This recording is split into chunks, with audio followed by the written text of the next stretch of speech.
Bueno, pasemos a ver de qué se trata esta última parte.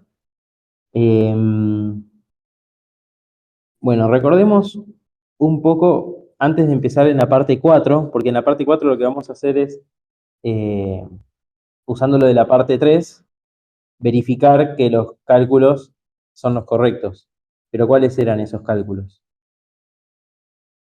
En la parte 3 lo que habíamos visto es que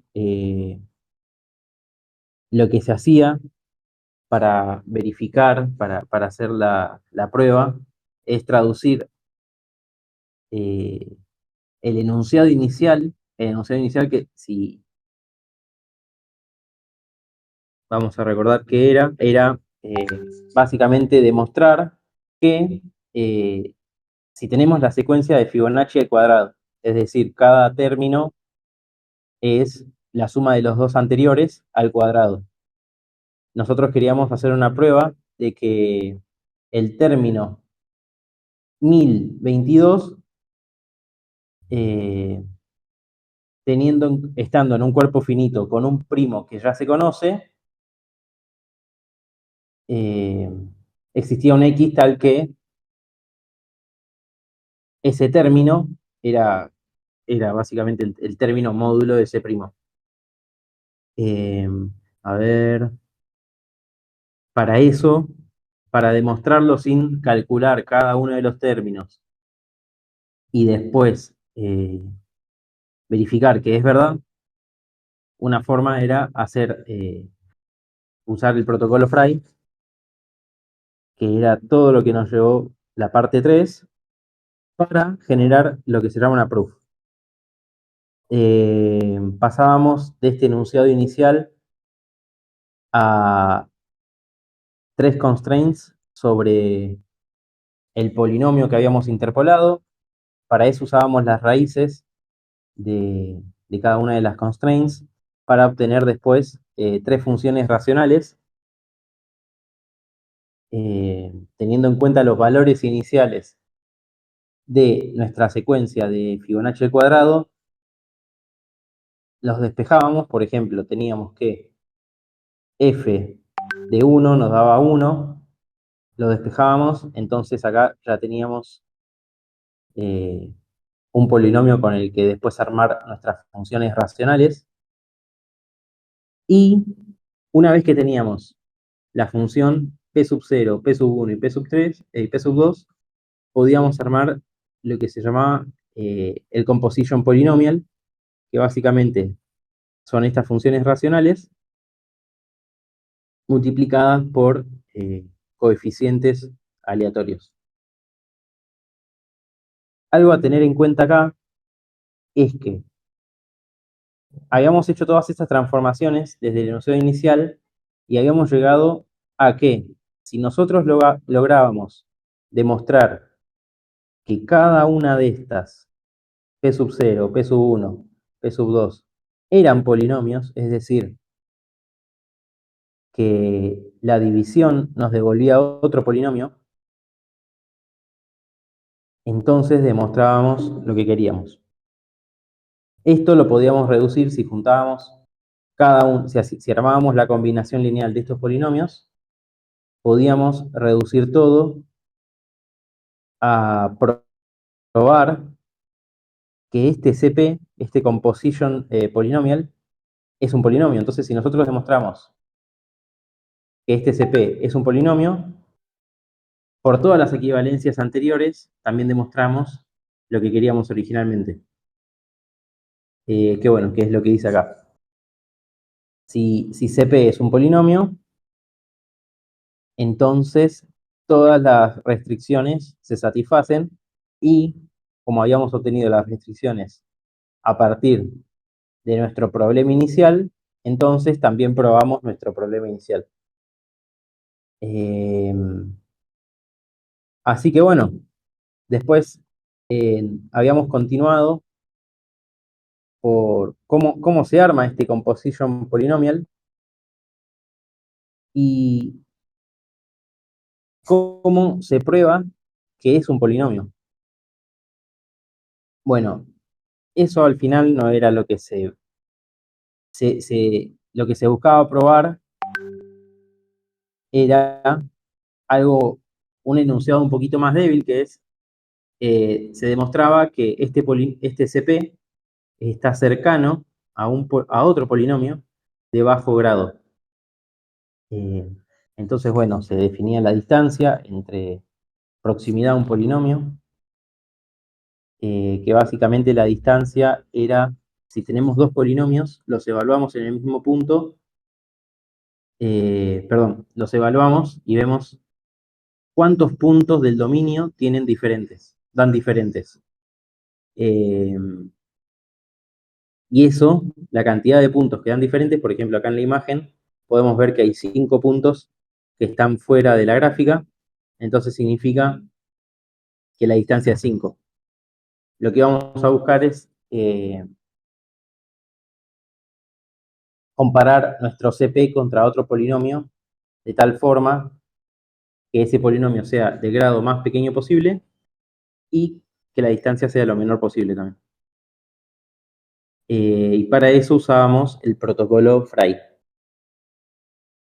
Que bueno, en los ejercicios estaba cómo eran los diferentes pasos de Fry, que básicamente era, le pedíamos un número aleatorio beta al verifier, en base a eso aplicábamos el operador Fry, comiteábamos, es decir, calculábamos creábamos un Merkle tree con esos datos y después se lo mandábamos al verifier. El verifier después, ahora cuando veamos la parte 4, va a usar todo lo que le mandamos para corroborar que todo este proceso se hizo correctamente. Después, una vez que eh, al final lo que se hace es enviar estos datos, como decía, al verifier. Voy pasando un poco rápido, así pasamos a la parte 4, más que nada para refrescar. Así que bueno, a fin de cuentas, pasábamos de este objetivo a este otro, cuando aplicamos el operador Fry, que ahora vamos a ver qué es el operador Fry. Pasábamos el objetivo de probar que nuestro CP está cerca de un polinomio de grado menor que D, a probar que una nueva función cuyo dominio es la mitad, el dominio tiene la mitad del tamaño del anterior, está cerca a un nuevo polinomio cuyo grado es menor que la mitad del grado en la iteración anterior. Esto es un proceso iterativo, digamos. En cada nueva iteración se va achicando cada vez más el dominio y se va achicando cada vez más el chequeo de grado. El grado va a ser, supónganse, primero, supónganse 10, después 5, después 2 y así sucesivamente hasta que llega a un grado menor que 1, que ya sería si es menor que 1 ya es una constante, digamos. Entonces, bueno, en este caso en particular,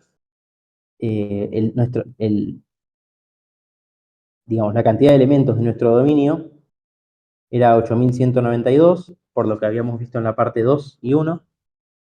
Y lo que queríamos era probar que en nuestra iteración inicial la función es cercana a un polinomio de grado menor que 1024.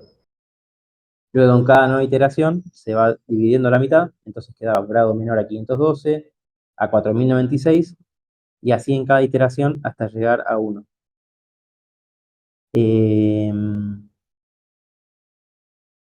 Bueno, sí, esto es un poco gráficamente cómo se vería. Se va achicando en cada nuevo paso el dominio a la mitad y el grado también se va achicando. El grado de nuestros nuevos CP, tenemos CP1, CP2 y así, hasta el último caso, que era el que les decía, en el cual nos queda corroborar que el grado de CP en la iteración 10 es menor que 1 con un dominio de 8 elementos. Esto, digamos, es lo mismo que decir que el grado de CP10, o que CP10, mejor dicho, es una constante.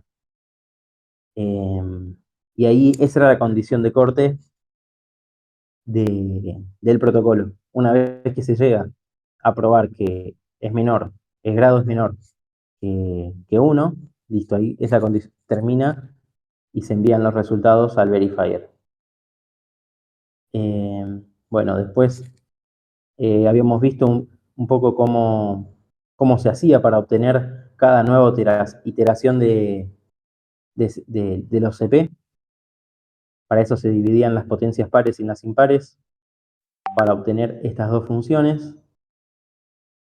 Y bueno, a una de las mitades, la de las potencias impares, se la multiplicaba por este número beta, que era aleatorio, que lo obteníamos del verifier.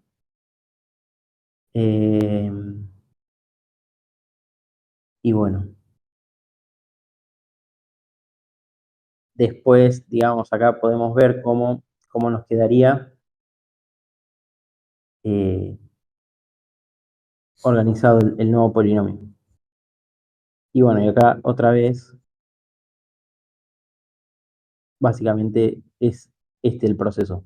Recibo un número aleatorio, aplico el operador, con esto reduzco el dominio y el grado a la mitad, comiteo, que es decir, creo los Merkle trees con los resultados y las evaluaciones, y después mando todo al verifier cuando llego a un grado menor que 1. Y en este caso, el tamaño del dominio es 8.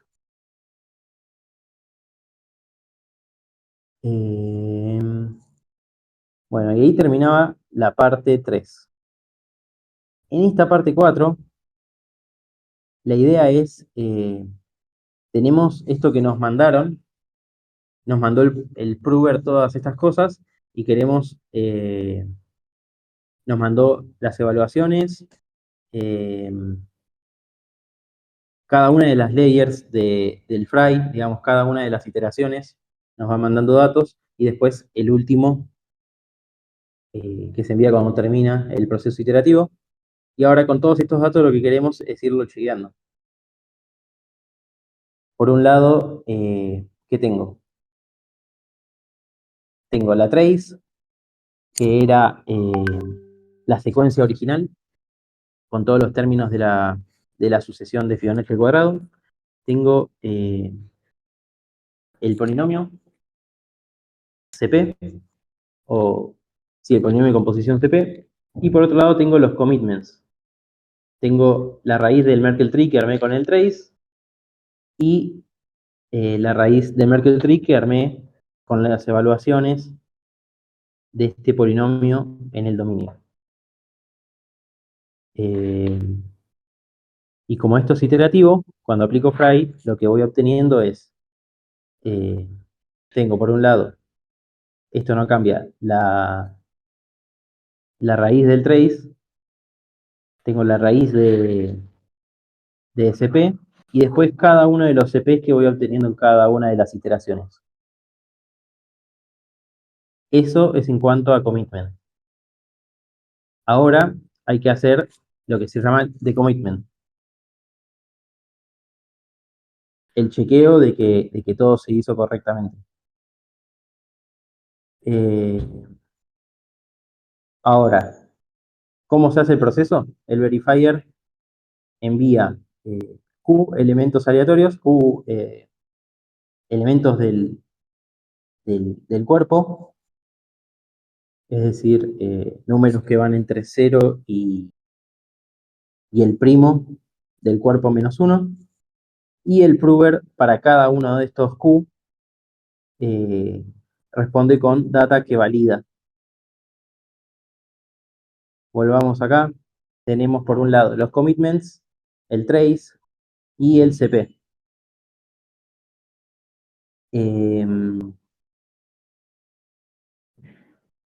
También tenemos, recuerden, que el CP surge de combinar nuestras tres raíces, nuestras tres funciones racionales, las P sub I.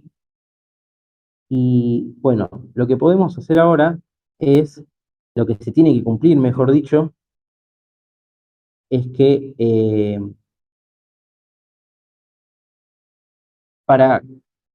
hay una propiedad que nos dice que para calcular la evaluación del CP en la próxima iteración en x cuadrado, lo único que necesitamos es la evaluación de CP en la iteración actual en x y la evaluación de CP en la instancia actual en menos x. Entonces, esta propiedad nos da una forma de validar que teniendo los datos para la instancia actual, nosotros podemos validar los datos para la siguiente. De esta forma, fíjense que cada punto acá, en este ejemplo, es la primera iteración del fray. Obtenemos CP1, que tiene la mitad del dominio de CP, el tamaño del dominio es la mitad, y por otro lado, el grado también es la mitad.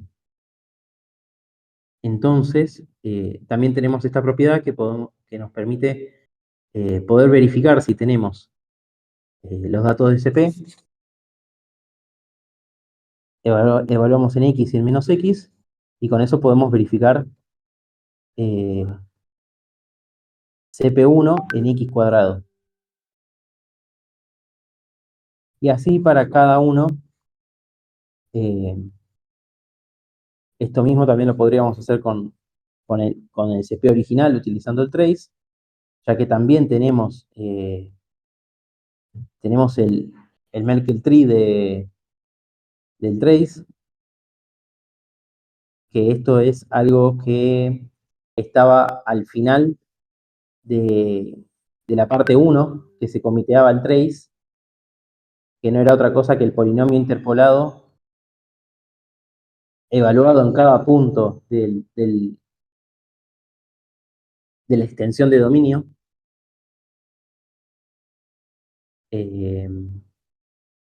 Entonces con esto, digamos, ya podemos ir chequeando cada uno de los resultados. Y bueno, y así sucesivamente. También podemos chequear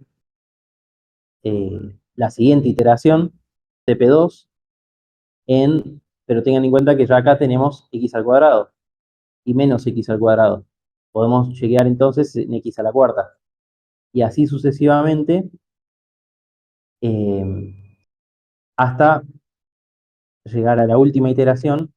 Y bueno, que sería chequear el punto en x a la 1024.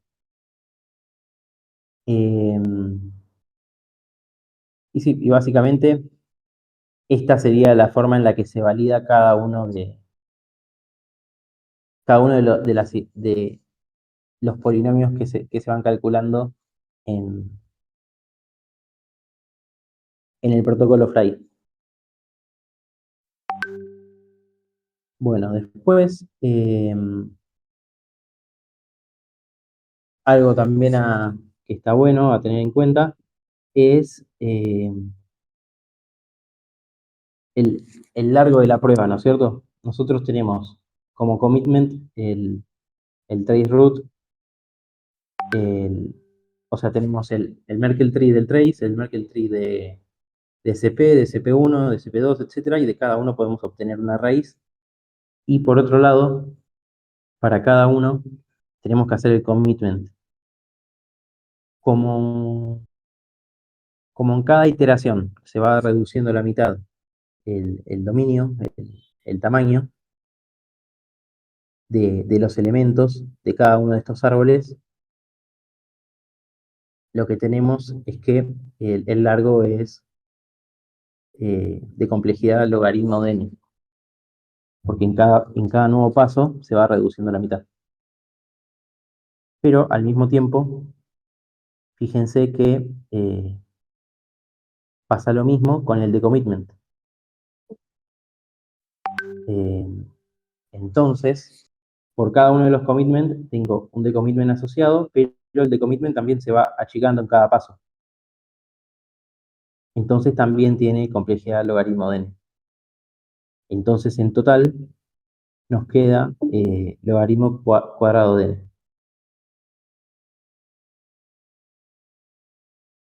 Y bueno, eso es una propiedad muy buena que, que hace que tenga utilidad práctica, digamos. Y eso sería todo. A ver, un segundo. Ahí está. Y bueno, ahora la idea es que yo ahí actualicé el repositorio en la rama main. A ver, el repositorio con el código necesario de la parte 3 y bueno, con los ejercicios de la parte 4 para que tengan los de la parte 3. Así que bueno, la idea ahora sería eh, que intenten resolverlos y que cualquier cosa consulten. Y, y bueno, eso sería todo. Acá en cada una de los apartados explica un poco más cómo se hace cada uno de los ejercicios. Y bueno, también si en la vez pasada habían quedado en la parte 3 o en la parte 2, eh, también pueden intentar resolverlos. Eh, Así que bueno, ahora yo me voy a mutear y cualquier cosa, bueno, consulten y lo vamos viendo. Bueno, volvamos. No sé si hubo alguna duda, alguna consulta que tengan. Eh, Si no, para darle un cierre, la idea es que les quería mostrar dos proyectos relacionados que tenemos en Lambda, relacionados con todo lo que es Zero Knowledge Proofs y Starks en particular. Por un lado está la librería LambdaWorks, que implementa un montón de la matemática que se requiere para poder computar de forma eficiente, por ejemplo, con algoritmos que resuelven todo más rápido y que incluso usan la GPU para, para hacer los cálculos. Y entre, entre una de las primitivas que contiene esta librería, como pueden ver, tienen temas de álgebra como cuerpos finitos, que era lo que usamos en Star 101, polinomios, que es otra cosa que usamos, la transformada de Fourier, que es no lo vimos acá, pero se puede usar para hacer los cálculos de forma más rápida, en vez de interpolarlo como hicimos nosotros. Eh, y bueno, en particular, una de las primitivas que implementa es Fry, el protocolo Fry que estuvimos hablando, junto con, bueno, con otros hashes necesarios y otros protocolos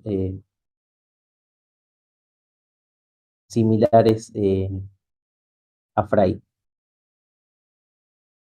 Y bueno, eso por un lado. Por otro lado, también otro proyecto interesante relacionado a esto es CairoRS, que es la máquina virtual que ejecuta los programas ejecuta programas en lenguaje Cairo, y lo que tiene de interesante es que uno de, uno de los outputs, lo que produce, digamos, después de ejecutar estos programas, es lo que se llama una traza, un trace, que bueno, eso puede ser utilizado para generar una prueba. Es decir, las pruebas van a ser sobre las ejecuciones de estos programas. Y esto, digamos, es mucho más interesante que probar sobre la secuencia de Fibonacci, un enunciado en particular, ya que lo que se prueba es que un programa se ejecutó correctamente. Eh, Así que bueno, esto es por como dos proyectos como para continuar viendo. Eh, y bueno, si no hay preguntas, eso sería todo. Muchísimas gracias por venir y bueno, no sé, Julio, Cintia, si quieren dar un cierre, por mi lado ya estaría.